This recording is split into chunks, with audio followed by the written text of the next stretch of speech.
The illusion of noise. Why we chase, explain, and beg. There's a reason why silence terrifies people. In a world that never stops talking, where attention is currency, validation is king, and social media turns every opinion into a performance, choosing silence is a power move that few people understand, and even fewer master. Let's be honest, most people are addicted to chasing. Chasing love, chasing recognition, chasing closure, chasing relevance.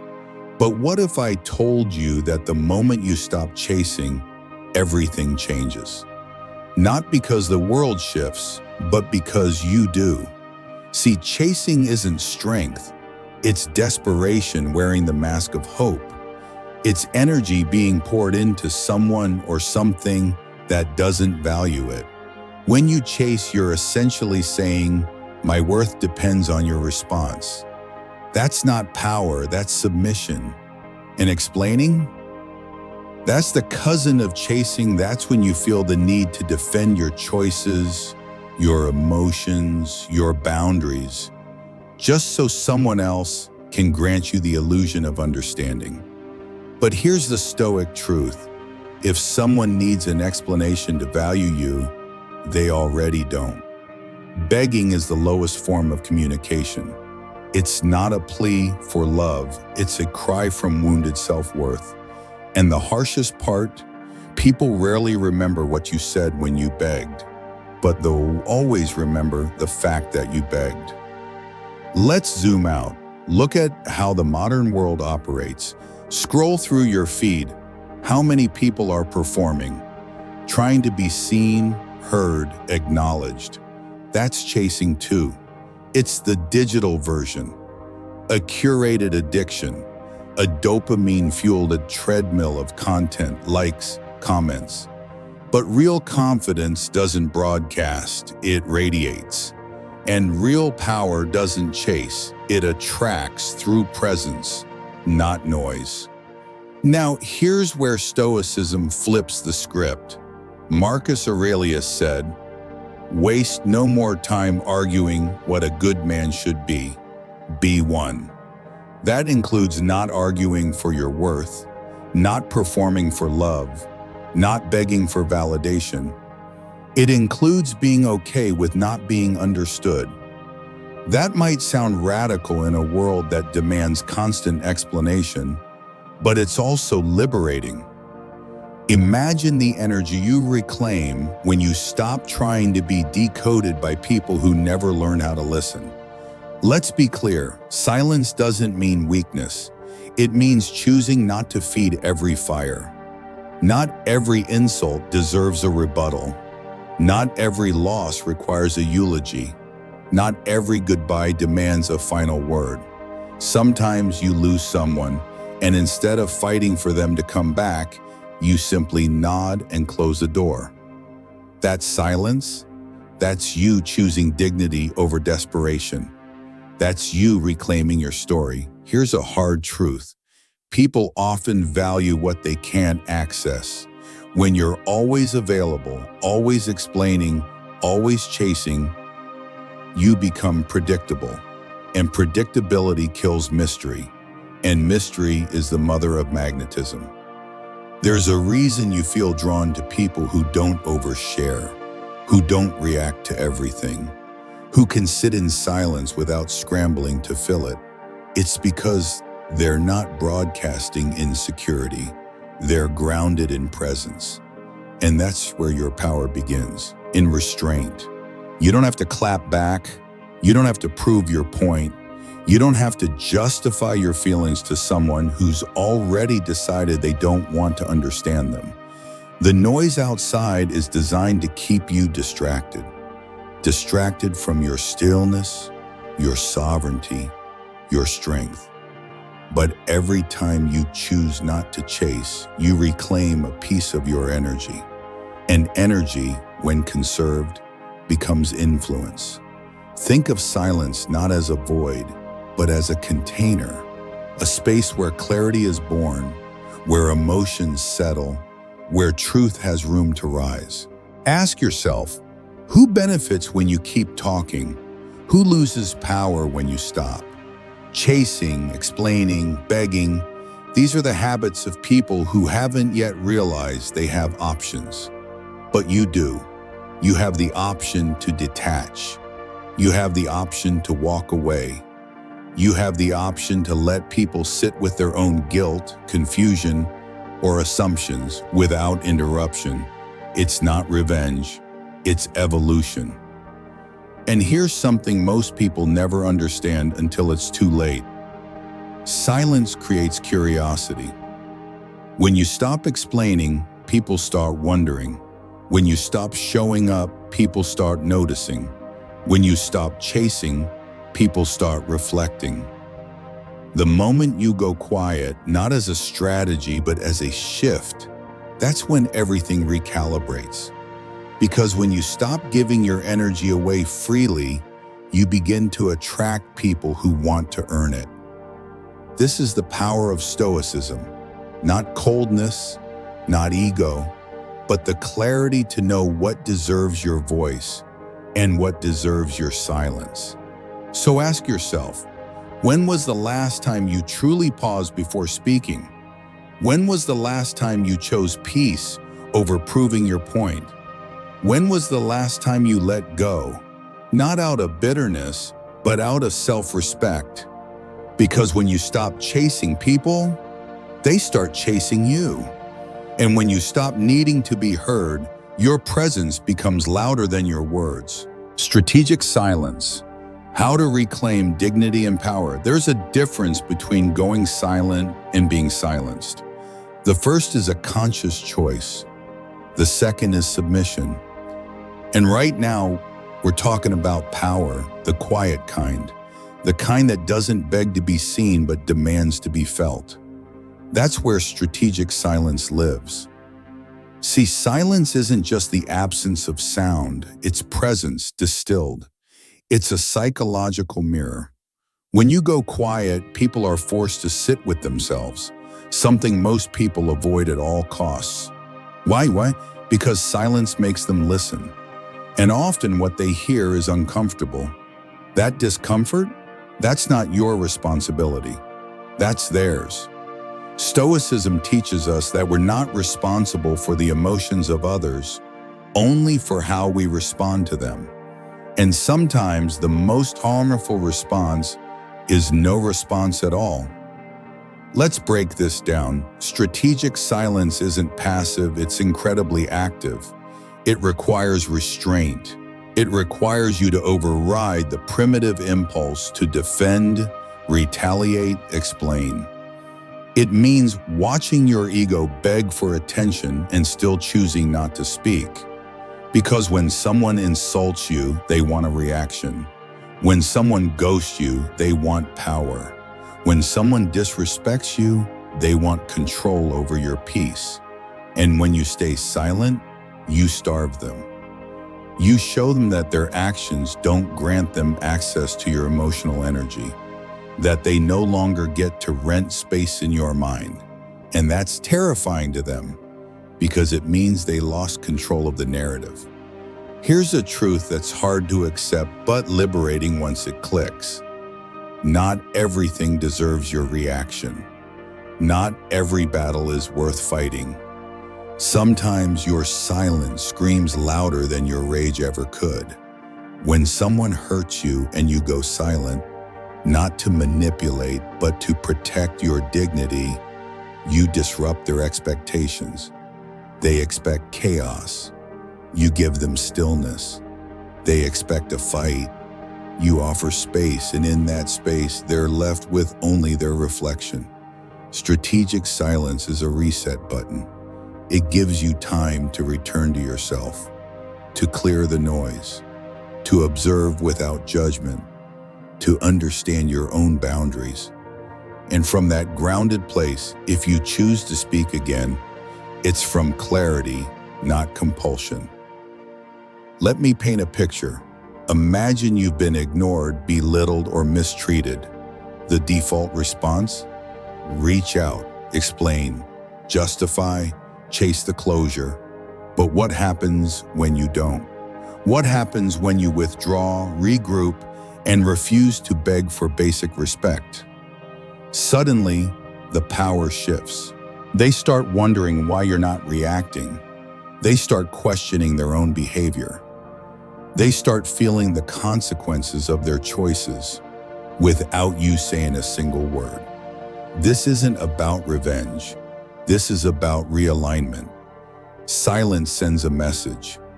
You are no longer the center of my emotional world. And for people who thrive on being your center, that's a message louder than thunder. Strategic silence is rooted in self-worth.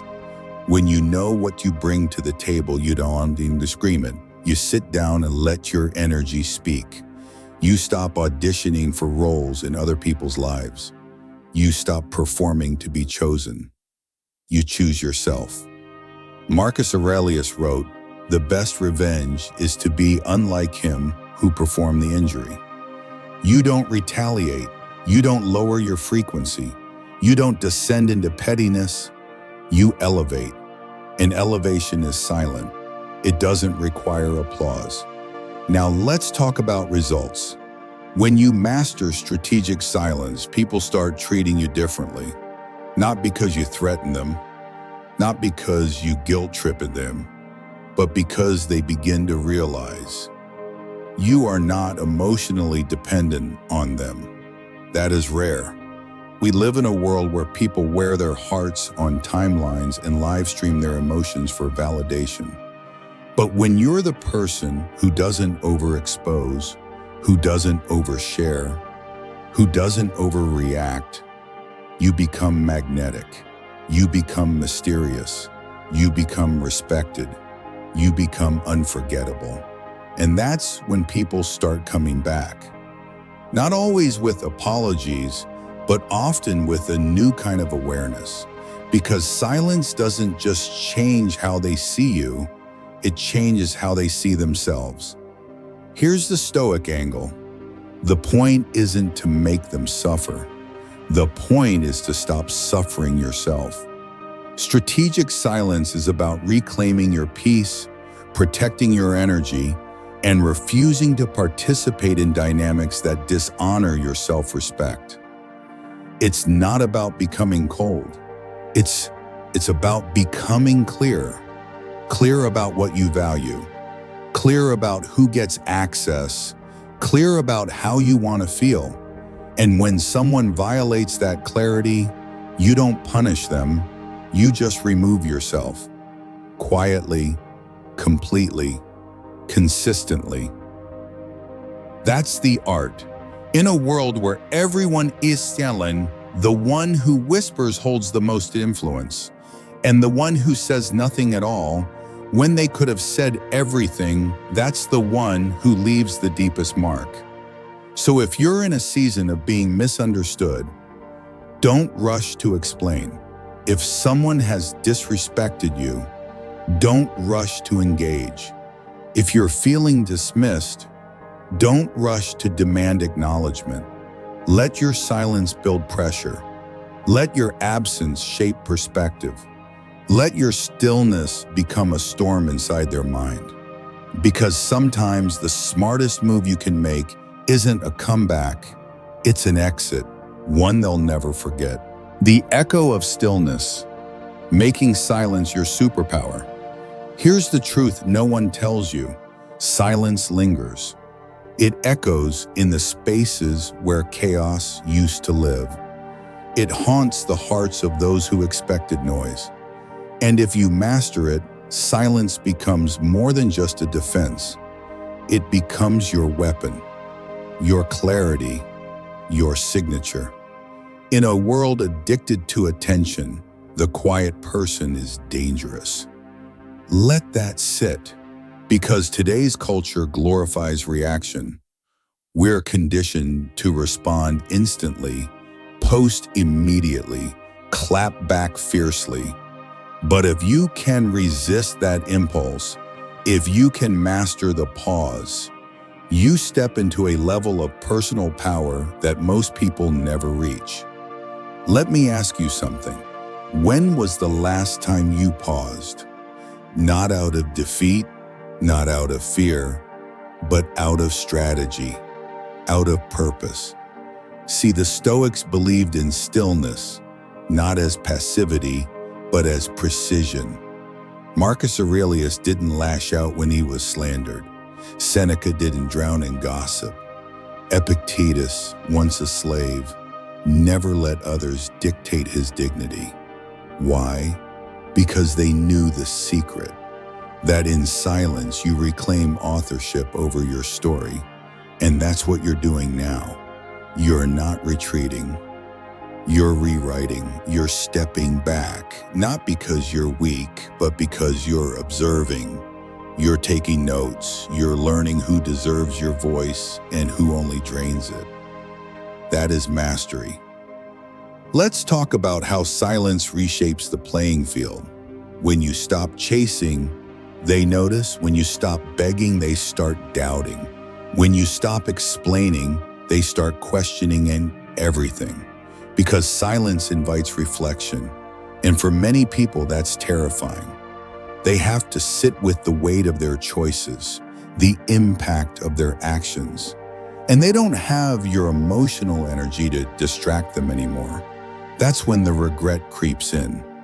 They start wondering what changed, why you don't reach out anymore, why you don't argue, why you don't defend yourself. And here's the paradox. The less you do, the more they feel. Let them feel it. Let the silence do the talking. Now, don't get it twisted. This isn't about making them suffer. This is about no longer volunteering for your own suffering. You've outgrown the drama, the cycles, the emotional bait. You're no longer here to audition for people who can't see your worth. Because the moment you realize silence isn't empty, it's full of meaning, you begin to wield it like a master. Let's get even more real. Silence teaches you who you are without validation, without applause, without being seen. And when you get comfortable in that space, you become untouchable. You no longer need to defend your choices. You no longer need to explain your boundaries. You no longer need to convince anyone of your value. You simply are. That's a dangerous place to reach because it means nobody can guilt you into shrinking. It means people can no longer manipulate you with access. It means you've become sovereign. And sovereignty doesn't yell, it doesn't chase, it doesn't explain. It chooses. This is your invitation to choose dignity over drama, presence over performance, stillness over stimulation. You don't need to burn bridges. Let them collapse under the weight of your absence. You don't need revenge. Your growth is the evidence. You don't need to scream your worth. The right people will feel it in your silence. Because the ones who truly see you won't need explanations. The ones who respect you won't need warnings. And the ones who lost you will hear the echo of your silence louder than any goodbye. Let's close with this. There's a niche of power that exists in people who don't need to be loud, who don't need to be right, who don't need to win arguments to know they've already won their peace. You are becoming that person. A person of quiet strength, of calm conviction, of radical self-respect. So next time someone disrespects you, go silent. Next time someone plays games with your worth, withdraw. Next time the world expects you to beg, chase, explain, don't let the silence terrify them. Let the silence elevate you. Let the silence become your language, the one only the self-aware can understand. Because in this noisy world, the quiet ones carry the sharpest truths, and sometimes the most powerful thing you'll ever say is nothing at all.